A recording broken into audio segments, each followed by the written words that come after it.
Bonsoir à toutes et à tous. Merci d'être alors une nouvelle fois en nombre ce soir.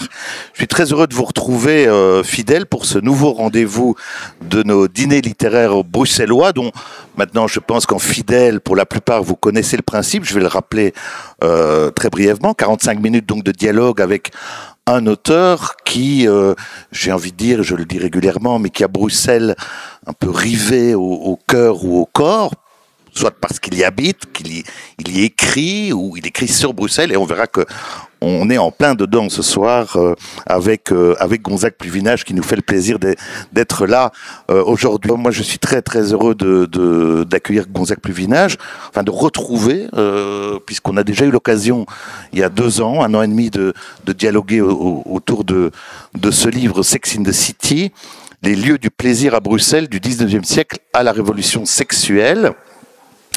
Et puis, c'était assez bref le dialogue, donc aujourd'hui on a un peu plus de temps pour y revenir, et puis pour mieux vous connaître aussi, pour peut-être un peu découvrir votre parcours, un peu atypique, on le verra peut-être. Puisque vous avez une maîtrise de l'université de Toulouse, je tiens le sujet pour après. Vous avez poursuivi votre parcours universitaire à l'ULB avec une licence en histoire contemporaine. Et puis depuis, vous avez collaboré régulièrement à de nombreuses revues scientifiques, collaboré ou co-dirigé des ouvrages collectifs, dont le tout dernier qui est paru il y a quelques mois. Hein. Début 2017. Donc il y a 1 an, le Mannequin Peace aux éditions CFC. Et puis vous poursuivez évidemment vos recherches, notamment dans le cadre de votre fonction d'assistant scientifique au musée de la ville de Bruxelles. Donc Sex in the City nous retiendra évidemment ce soir. Petit livre, mais très important sur l'histoire de Bruxelles, très richement illustré, comme on dit. Hein. Il y a beaucoup d'illustrations, avec les très belles illustrations notamment de Jacques Carabin, mais on y reviendra. Et puis c'est un livre aussi plein d'anecdotes, on le verra. Mais il y a, depuis notre dernière rencontre, une nouvelle actualité pour vous, puisque depuis 1 an aussi, vous êtes co-conservateur du musée Mannequin Peace, qui a déménagé, qui se trouve actuellement rue du Chêne. Et donc, vous co-dirigez ce musée. Et donc, cet ouvrage est aussi, bien sûr, a été publié en même temps que l'inauguration du musée. Voilà. Je dis déjà tout de suite, avant que je n'oublie, effectivement, plusieurs collaborateurs sont repris dans cet ouvrage, notamment Roel Jacobs, dont vous vous souvenez que nous l'avions reçu ici l'année passée, pour ceux qui étaient là, mais et d'autres collaborateurs que j'ai envie d'inviter l'année prochaine. Voilà. Mais donc, avant de plonger peut-être dans ce vieux Bruxelles et dans les quartiers un peu interlopes de Bruxelles au 19e siècle et au début du 20e, je voudrais peut-être qu'on revienne un peu sur votre parcours. Alors, je disais atypique parce que le sujet de maîtrise à l'université de Toulouse était, si je ne me trompe, une étude sur l'histoire du cinéma russe de la fin des années 20. Voilà. Alors, question évidente, première question, comment est-ce qu'on passe, Gonzague Pluvinage, du cinéma russe d'Eisenstein ou de Ermler à Mannequin Peace? Il n'y a aucune logique. Voilà. Évidemment. D'abord, bonsoir à tous. Je dois vous avouer que je suis assez impressionné que vous soyez aussi nombreux ce soir. Ça n'est pas le genre d'exercice dont j'ai l'habitude. Mais enfin, en tout cas, un tout grand merci. Donc, comment est-ce qu'on passe du cinéma soviétique à Mannequin Peace? En fait, je crois que la seule explication qui existe et qui est loin d'être rationnelle, c'est que j'ai hérité d'une habitude de ma famille, qui est que déjà la génération de mes grands-parents, puis la génération de mes parents, nous sommes une famille ma famille a la bougeotte. Donc déjà, la génération de mes grands-parents, des 2 côtés, ils ont énormément déménagé au cours de leur vie, et mes parents aussi. Je suis du nord de la France, je suis né à Bruxelles, de nationalité française, mais né à Bruxelles. Et avec mes parents, nous avons pas mal déménagé en France et également en Russie. Mon père a travaillé et vécu à Moscou une grosse vingtaine d'années. Et moi, j'ai vécu avec lui, j'ai eu cette chance 2 ans quand j'étais adolescent. Là, j'étais étudiant au lycée français de Moscou.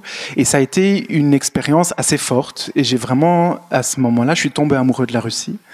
Et quand je suis rentré en France, à ce moment-là, à Toulouse, qui est un petit peu un accident historique quelque part, parce que ma famille n'a aucune racine avec le sud de la France, mais la sœur de mon père avait déménagé, ses parents avec. Enfin bref, voilà, je vous passe les détails de la petite histoire. Mais quand je me suis retrouvé à Toulouse à faire mes études d'histoire, je me suis dit que ma maîtrise, j'avais déjà projeté, j'avais très envie de retourner en Russie et j'avais très envie d'y étudier 1 an l'histoire. Et à Toulouse, j'ai rencontré une professeure qui était extraordinaire dans l'histoire du cinéma. Et je me suis dit, bah, tiens, c'est un type de source assez inhabituel à utiliser, en tout cas pour nous à l'époque. Et j'avais très envie de travailler avec cette femme qui était Natacha Laurent, qui était très intéressante, intelligente et d'une grande rigueur dans le travail. Donc je savais que j'allais apprendre pas mal à ses côtés. Et ayant mon père à Moscou, j'avais cette possibilité de créer une sorte de programme Erasmus, alors qu'avec la Russie, ça n'existe pas, puisque la Russie n'est pas dans l'Union européenne. Et j'ai eu cette chance de pouvoir passer 8 mois à l'Institut du cinéma de Moscou. Donc ça a été vraiment une chance. Puis je suis rentré, j'ai fait mon mémoire. Et puis, je glisse un peu sur les péripéties. Et de nouveau, une péripétie de ma famille. Un de mes frères aînés s'est marié à Toulouse avec une Flamande d'Anvers. Ils ont trouvé du travail en Belgique.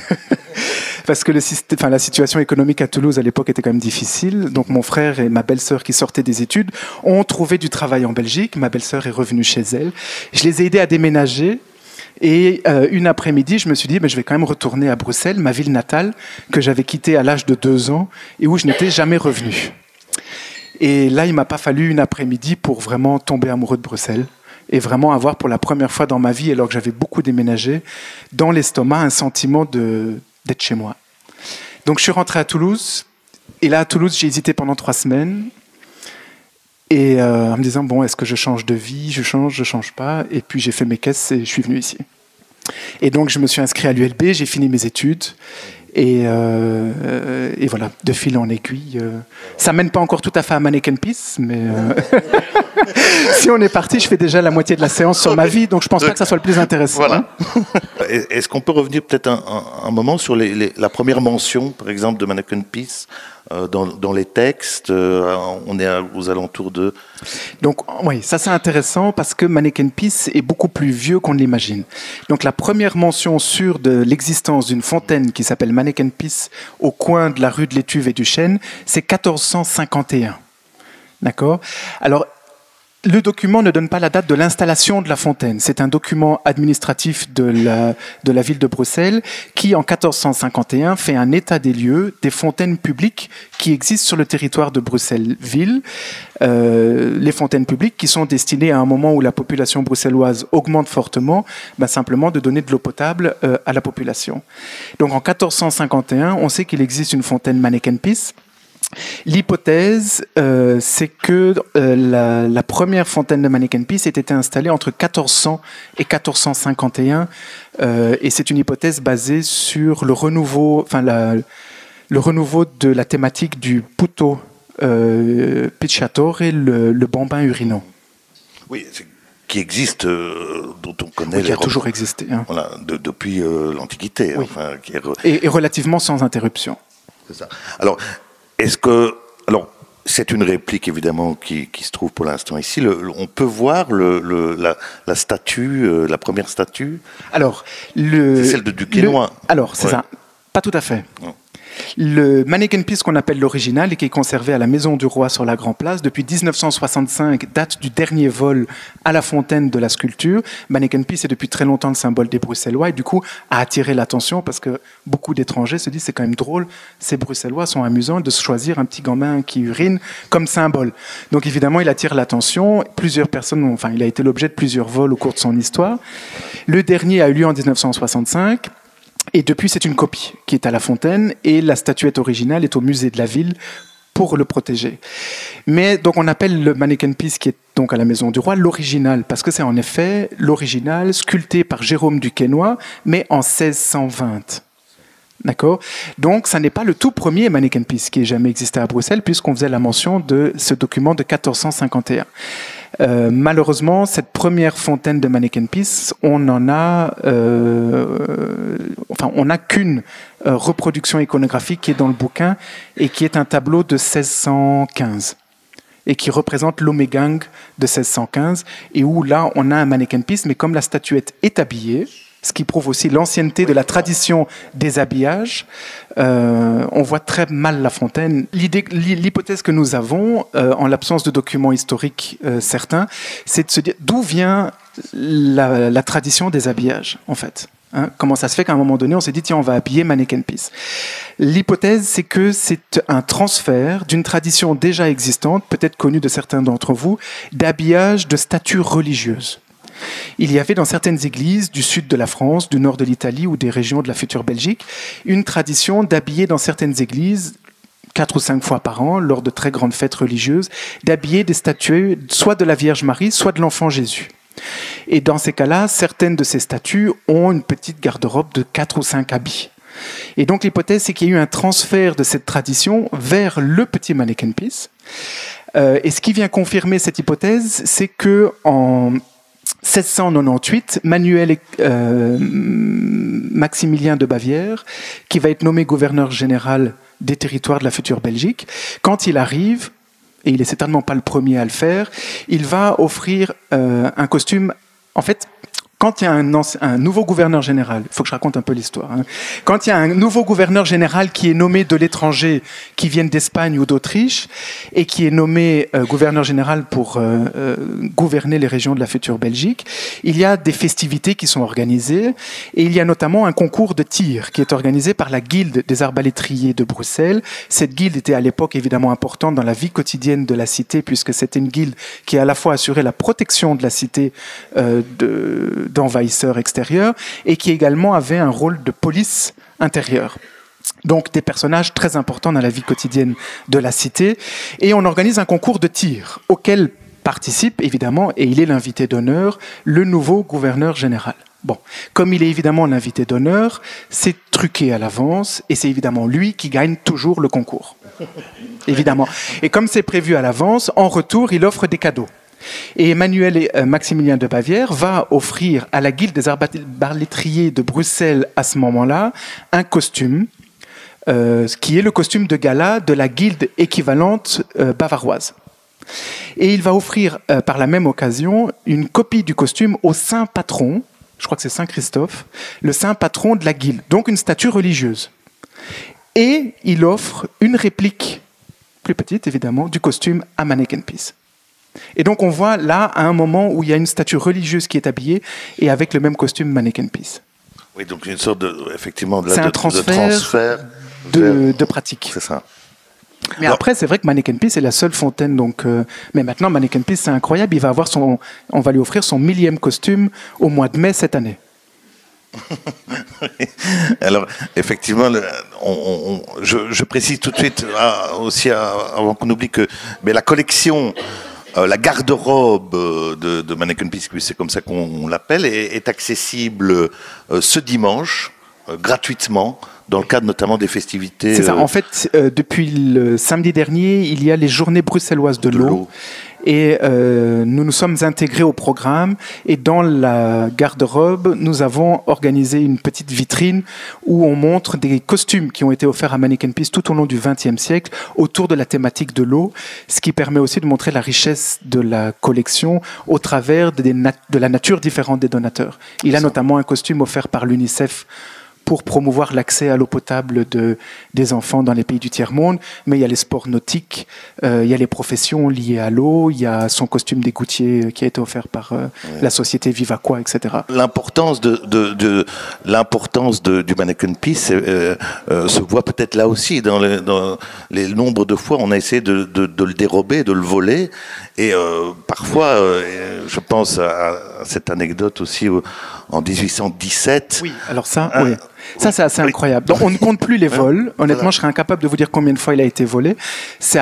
Il a assez régulièrement volé. Mais alors, l'exemple de 1817, on aime bien le raconter parce qu'il montre, en effet, à quel point Manneken Pis était important. Bon, le fait qu'il ait été volé par un repris de justice, peut-être explique aussi la gravité de la sentence et du jugement auquel ce pauvre bonhomme va être soumis. Donc, en fait, un repris de justice va voler la statuette et va, très certainement, il la vole pour fondre le métal et le revendre, puisque c'est du bronze, donc ça coûte quand même à l'époque très cher. Heureusement, là quand même, il y a quand même une bonne fée qui est penchée sur Bruxelles, parce qu'à chaque fois qu'il a été volé, il a été retrouvé. C'est quand même assez miraculeux. Et au moment où la police de Bruxelles tombe sur le bonhomme, il a quand même eu le temps de casser la statuette en une dizaine de morceaux. Outrage suprême, et il va être puni, il va être d'abord flétri, donc marqué au fer rouge, ce qui est quand même normalement réservé aux crimes les plus graves. Il va être exposé en place publique à la colère des Bruxellois sur la Grand Place pendant 24 heures. Puis il va être condamné déportation aux travaux forcés, à vie. En 1817. Donc quand même, ça prouve qu'il ne fallait pas toucher à Manneken Pis, ou qu'en tout cas, on rigolait pas avec ça. Quand vous pensez qu'à la fin du 19e siècle, quelqu'un comme Oscar Wilde, qui a été condamné aux travaux forcés pendant 2 ans, bon, Oscar Wilde, c'était quand même un gabarit, il était un peu plus grand que moi, un peu plus large, ce qui n'est pas difficile. Lui, pendant 2 ans, il est condamné aux travaux forcés, il va en ressortir dans un tel état que dans les mois d'après, il en meurt. Donc en 1817, une condamnation aux travaux forcés, c'est une condamnation à mort. Alors voilà, mais donc ça c'était aussi pour tout doucement partir vers ces lieux de Bruxelles. On va laisser le petit bonhomme uriner tranquillement. Mais je vous signale donc que l'ouvrage est disponible aussi, et c'est une mine.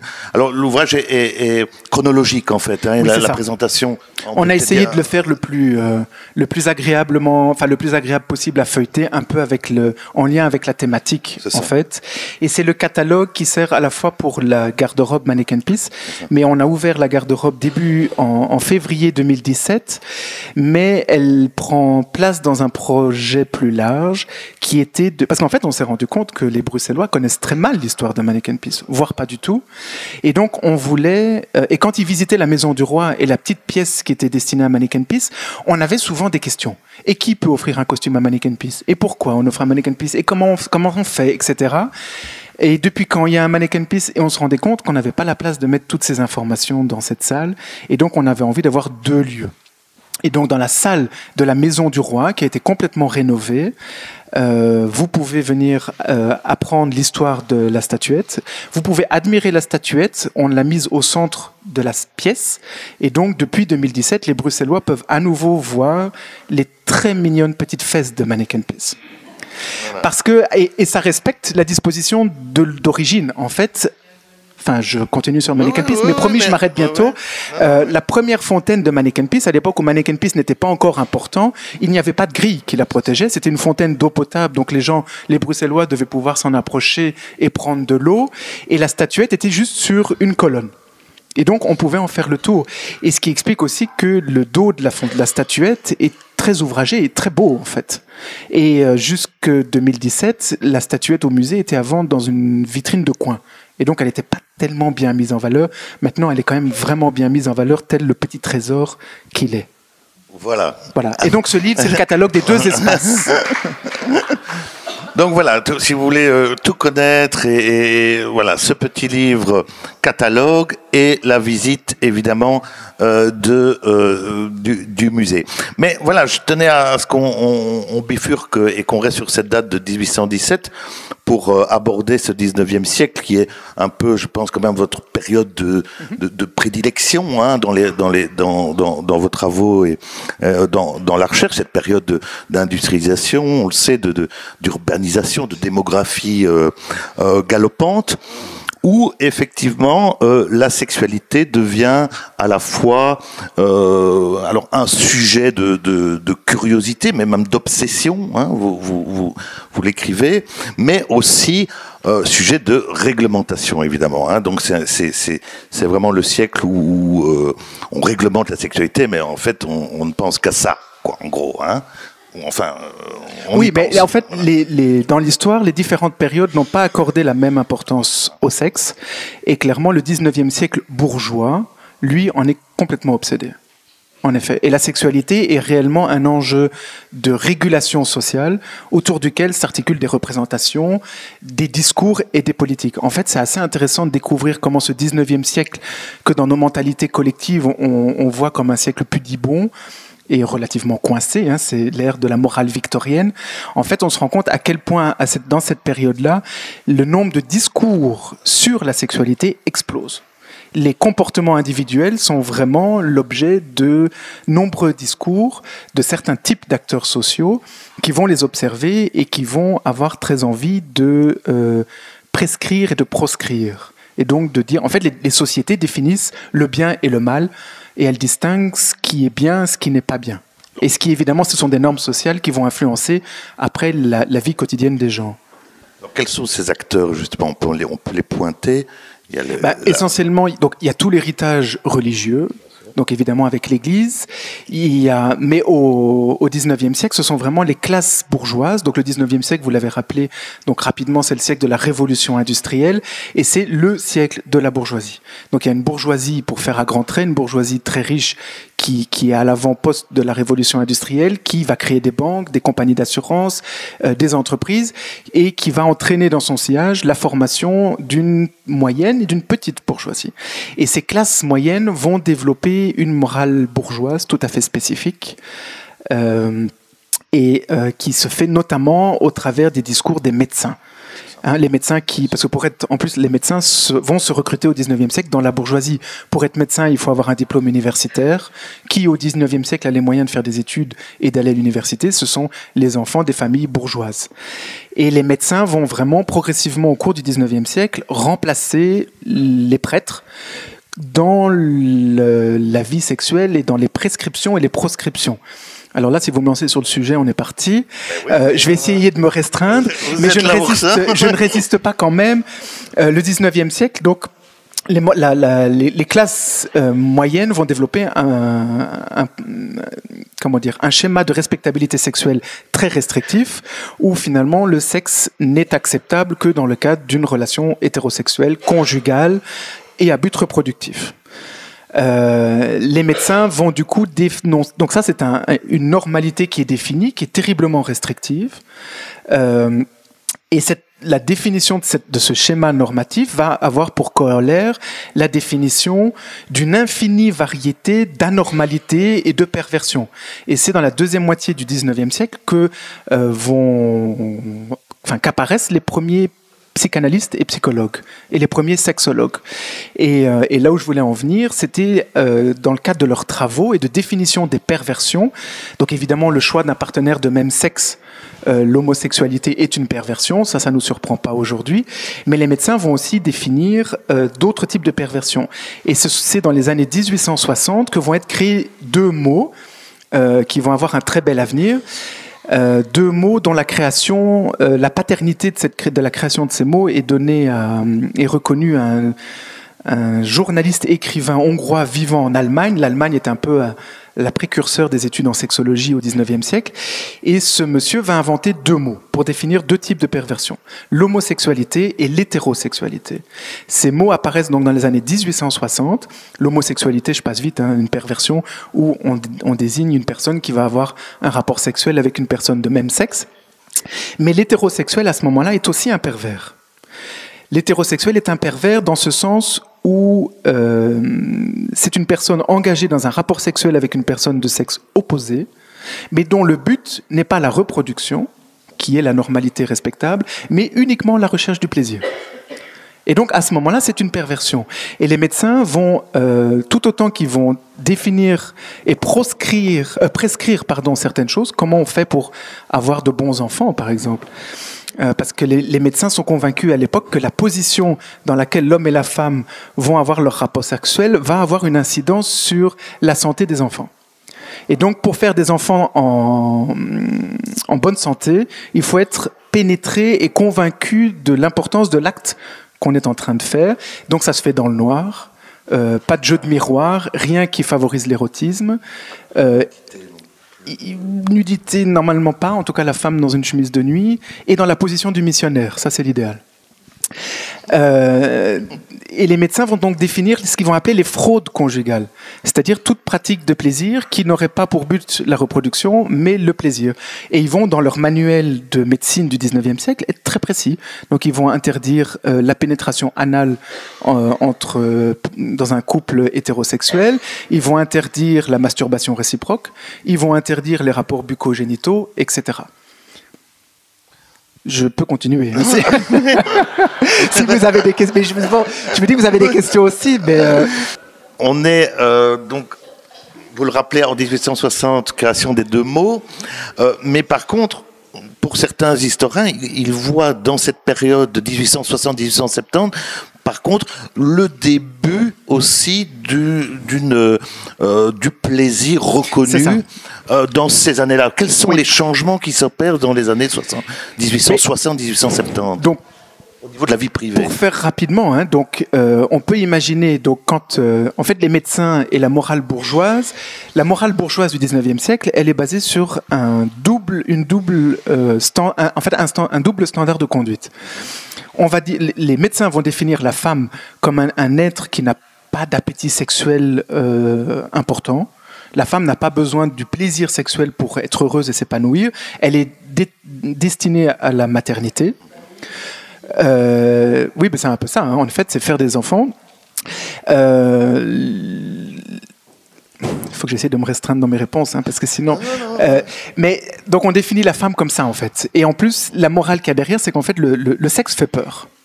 Le sexe fait peur. Les médecins du 19e siècle ont vraiment une obsession vis-à-vis de la sexualité parce qu'ils voient la volupté sexuelle comme une force terriblement déstabilisatrice. En gros, une femme qui connaîtrait un plaisir sexuel trop intense ou trop important avec son mari, là, c'est le danger absolu parce que une fois qu'elle connaît ce plaisir sexuel, elle ne saura plus du tout se maîtriser puisque par nature, elle est déjà fragile et il lui en faut pas beaucoup pour tomber dans le travers soit de la nymphomanie, soit de l'hystérie.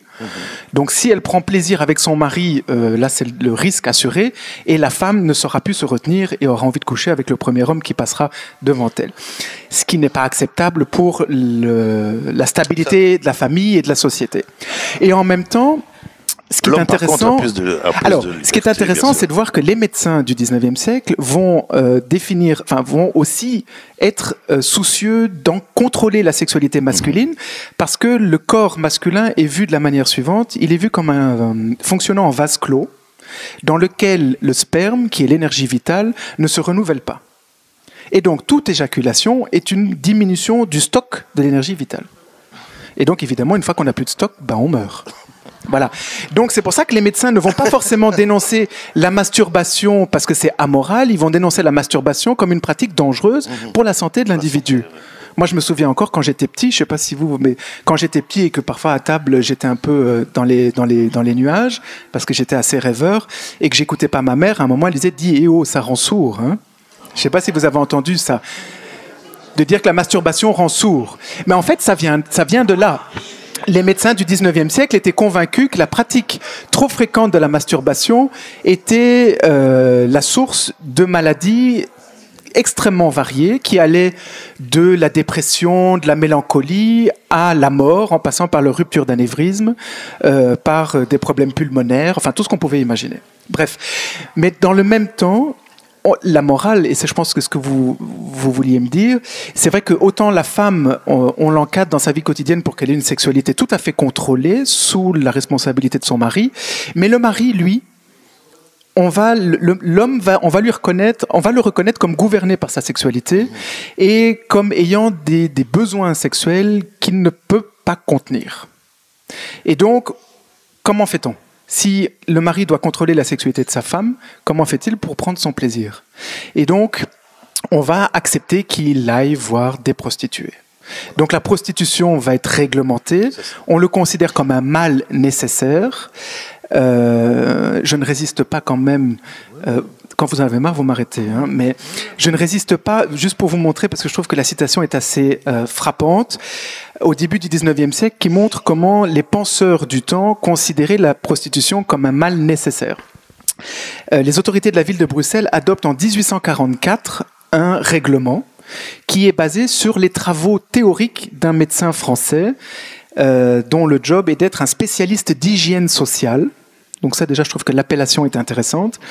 Et lui écrit en 1936 « Les prostituées sont aussi inévitables dans une agglomération d'hommes que les égouts, les voiries et les dépôts d'immondices. » Voilà, le ton est donné.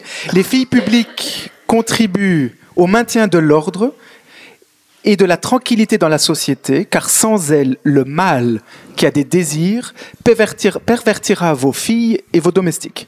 Il mettra le trouble dans les ménages. Donc, en gros, pour le bien-être de la société, on considère qu'il faut réglementer la prostitution. Et alors, j'en reviens, après tout ce détour, quand même, à votre question. Les historiens vont se rendre compte que la fréquentation par les hommes des prostituées va avoir comme retour l'introduction dans le lit conjugal de pratiques. Par exemple, les hommes qui ont été voir les prostituées vont revenir et vont demander à leurs femmes, par exemple, une fellation. Alors, les historiens qui travaillent sur l'histoire de la sexualité découvrent ça en travaillant sur les écrits des médecins. Et les médecins expliquent comment certaines femmes de la bourgeoisie, très choquées, parce qu'elles, on les a évidemment éduquées dans cette morale bourgeoise qui réprouve ce type d'acte et qui demandent conseil à leurs médecins. Et les médecins, certains vont être tout à fait choqués, en effet, de cette pollution de la sexualité conjugale par la pratique, enfin, de la sexualité auprès des prostituées.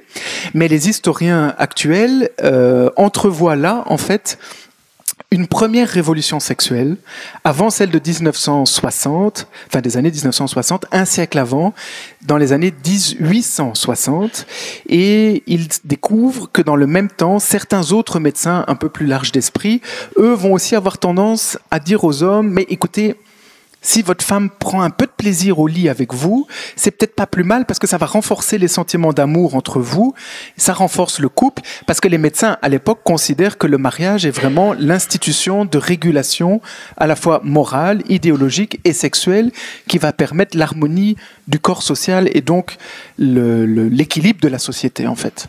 Alors, effectivement, la réglementation. Alors, encore une question avant de rentrer dans une autre dimension du livre. Oui, parce que là, on a parlé d'une toute petite partie. Bien sûr, voilà, 2 pages. Non, mais ce qui est intéressant aussi dans ce livre, c'est que ça ouvre plein de champs d'interrogation.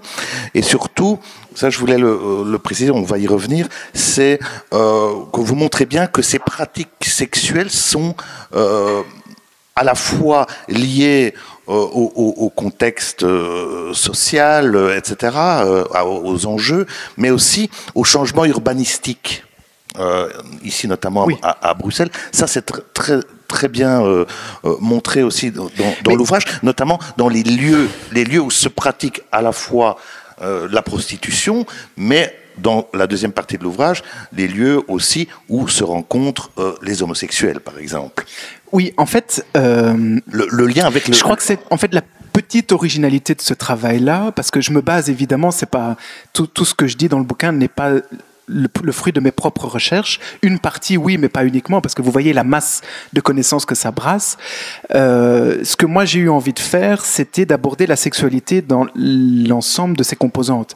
C'est-à-dire que je ne voulais pas aborder que la prostitution, je voulais aussi aborder la sexualité non tarifée, et je voulais aborder les lieux investis pour des pratiques sexuelles hétérosexuelles et des pratiques sexuelles homosexuelles, parce que finalement, c'est un tout. Tout se définit l'un par rapport à l'autre. Et donc, pour revenir à votre question, ce qui est assez amusant, en effet, de voir que donc, dans ce 19e siècle qu'on a brossé rapidement d'une morale victorienne, on se rend compte qu'en fait, la sexualité c'est toujours vécu aussi dans l'espace public. Et au 19e siècle, presque tout autant, voire plus qu'avant. Et ce qui est assez amusant, c'est de se rendre compte qu'au fur et à mesure que le siècle avance, les lieux de rencontres et de consommation sexuelle dans l'espace public, qu'il s'agisse de lieux extérieurs, comme des parcs, ou des locaux commerciaux, comme des restaurants avec des arrière-salles clandestines, se multiplient à Bruxelles. Et non seulement ils se multiplient, mais en plus, leur nature va se diversifier. Et leur nature se diversifie en conséquence de l'urbanisation croissante. Mais le 19e siècle, c'est aussi le siècle de la modernisation de la ville. et de l'augmentation de la population. Donc par exemple, on peut prendre l'exemple des urinoirs publics qui sont mis en place à Bruxelles à partir des années 1850, qui sont un exemple parfait de modernisation de l'espace public, parce que jusque-là, les Bruxellois, la plupart du temps, comme il y avait très peu de toilettes dans les habitations privées, les Bruxellois urinaient ou déféquaient dans l'espace public au gré de leur pérégrination. Les autorités de la ville qui, Bruxelles, capitale de la Belgique, on lorgne sur Paris, il faut faire une belle ville, c'est le mouvement hygiéniste, on veut nettoyer la ville. Là, des années 60-70. Exactement. On va mettre en place des urinoirs. Ça manque pas.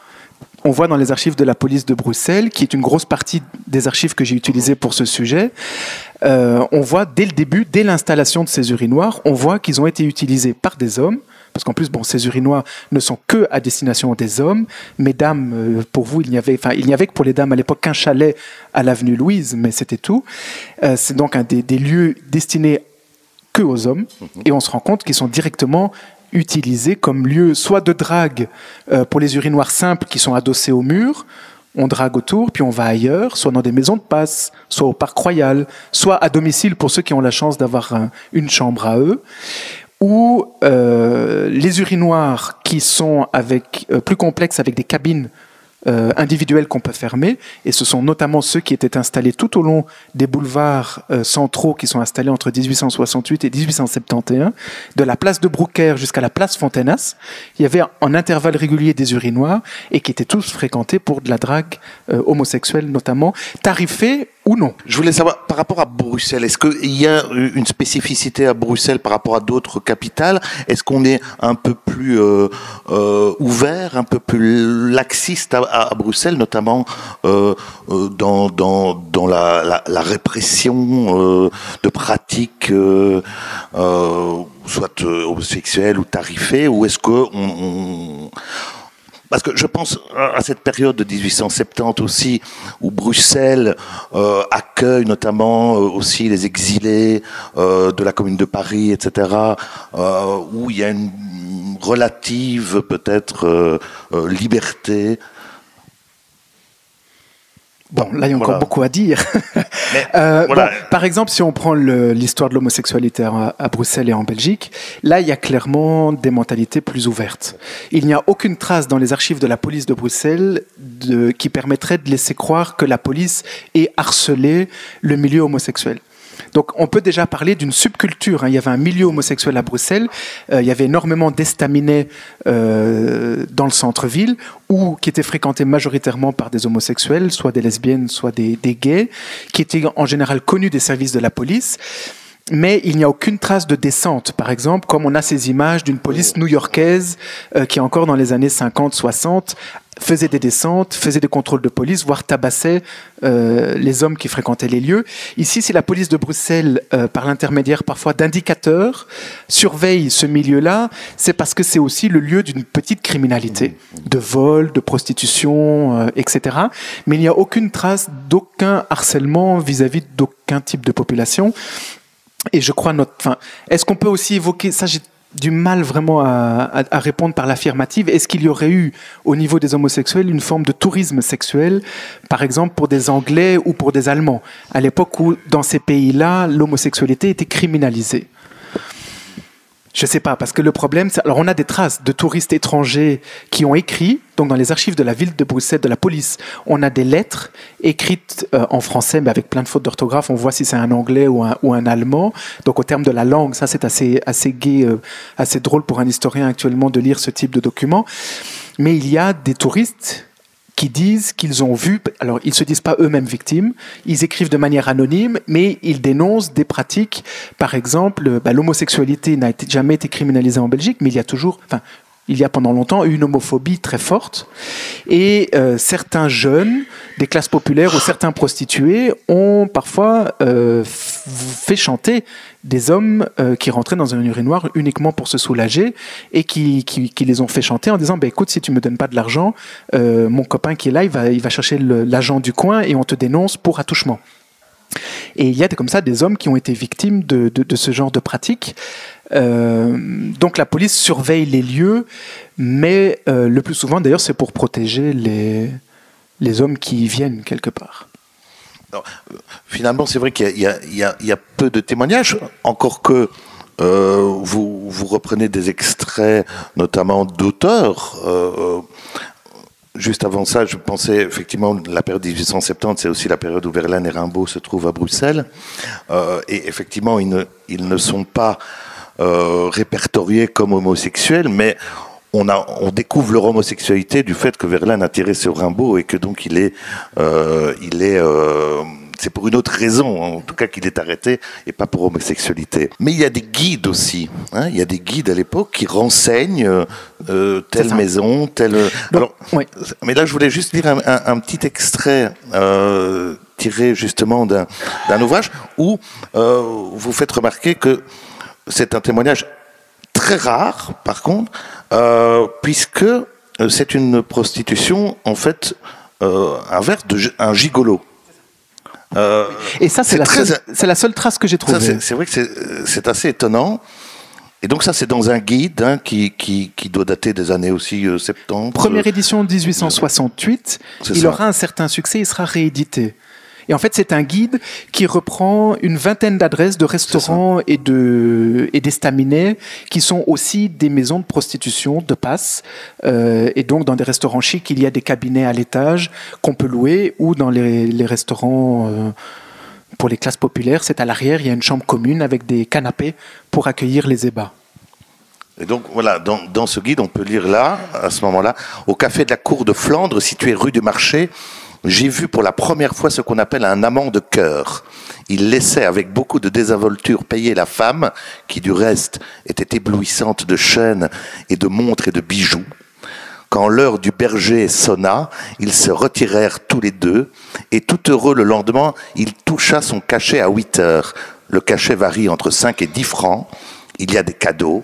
Dans la bonne société, on appelle ces messieurs des marcassins.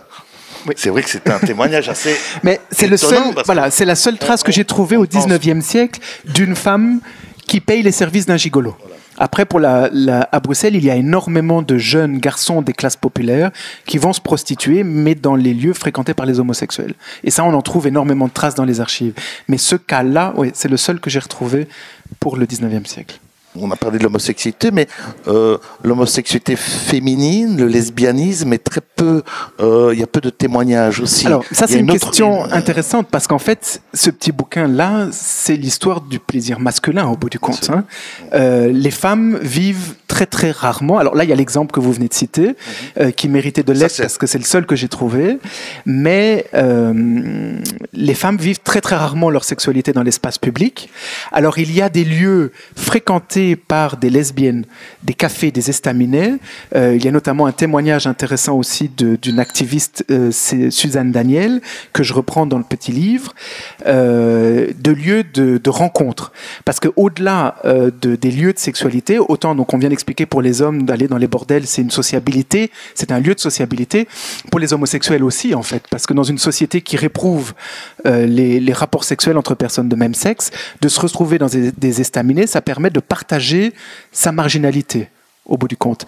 Et peut-être pour terminer, hein, mais parce que je vois qu'il y a des gens qui ont faim, je reprends un peu son témoignage à elle, parce qu'en plus, au-delà des lieux qu'elle définit elle-même, il y a, on voit que tout n'est pas blanc ou pas noir, en fait, hein, au bout du compte. Donc elle évoque bien des lieux qui sont anodins, c'est-à-dire des cafés qu'on ne reconnaît pas de l'extérieur. C'est pas comme à partir des années 70, la révolution sexuelle, où va s'afficher avec fierté l'homosexualité avec le drapeau arc-en-ciel. Et elle va, dans les années 1990, écrire un témoignage à propos des lieux qu'elle fréquentait dans l'entre-deux-guerres, donc dans les années 30 et 40 à Bruxelles.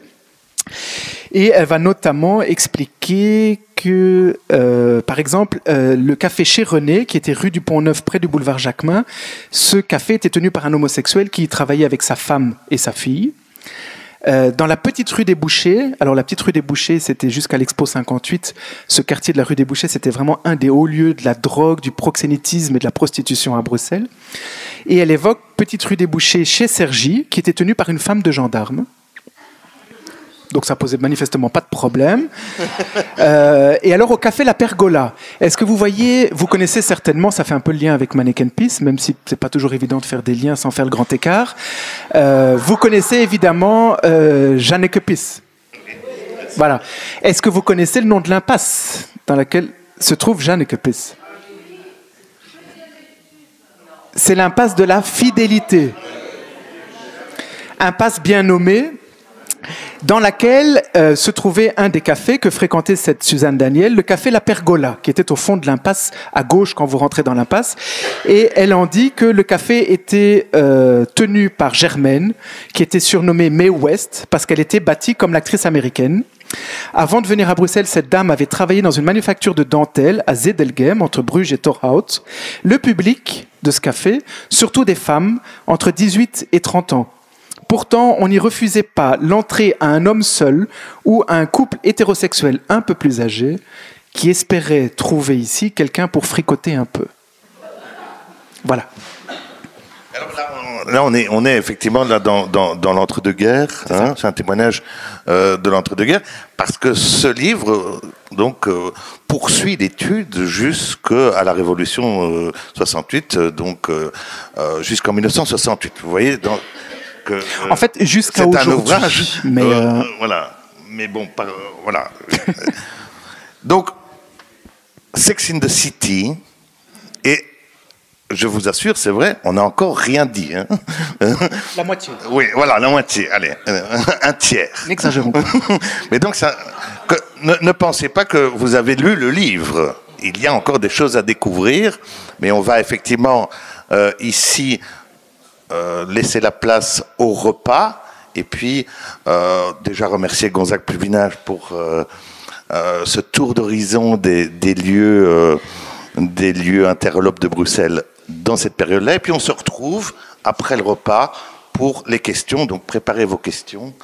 Gonzague Pluvinage y répondra volontiers. Voilà. Merci et à tout de suite et bon appétit. Merci à vous. Merci. Par rapport à la position des personnes vis-à-vis des costumes, si c'est féminin, c'est niette. Si c'est ce qui est en termes de genre, c'est-à-dire parce que c'est pas lié homme-femme, on est bien d'accord, mais si c'est présenté par des homosexuels, c'est accepté. Et donc, je ne suis pas occupée à dire qu'on ne peut pas accepter. C'est pas ça. Hein, donc, il ne faut pas me mettre, on entend bien. Non. Je ne suis pas homophobe, etc. Mais ce que je veux mettre en évidence, c'est que pourquoi deux attitudes comme ça? Pourquoi par rapport aux femmes, il y a plus de résistance et que si on aborde la chose par l'homosexualité ou transgenre, etc., là, ça passe. Et donc, je termine mon intervention, mais je crois que c'est typique de l'époque que nous vivons, où, soi-disant sous des couverts d'émancipation et d'égalité de traitement entre les hommes et les femmes, en fait, les mentalités n'évoluent pas beaucoup. Voilà ce que je voulais vous dire. Et dans la présentation, qui est très intéressante, hein, j'ai beaucoup aimé, mais la prostitution féminine était quand même très largement répandue, et aussi la condition de ces femmes, parce que vous avez parlé des clients, la situation de ces femmes dans ces bordels méritait quand même aussi peut-être qu'on l'aborde. Voilà. Oui. Alors merci. Là, mais je souscris à tout ce que vous dites, mais vous avez remarqué, j'ai déjà beaucoup parlé, je suis d'une nature assez bavarde, mais dans le bouquin, en effet, il y a plus. Et dans le bouquin, j'évoque la position, parce qu'en tant qu'historien vraiment intéressé par l'histoire culturelle et sociale, j'évoque aussi la condition des femmes et quelles sont les femmes qui se prostituent. Et notamment, il y a un témoignage qu'on n'a pas évoqué, de Neldorf, qui est une femme qui écrit un livre, Ketch, en 1919, et qui raconte comment dans les années 1870, elle se prostituait jeune fille à Bruxelles pour aider ses parents à nourrir ses enfants, ses parents qui étaient très pauvres. Et donc, ça, c'est un livre... oui, il est encore édité, hein, je crois, chez Labor. Régulièrement chez Labor, dans la collection Espace Nord, que vous retrouvez, c'est Ketch Trottin, etc., de Neldorf. Il y a une trilogie. Voilà. Mais de toute façon, et je l'aborde dans le bouquin, dès qu'on aborde la question de la prostitution... Jour de famine et de détresse. Ouais.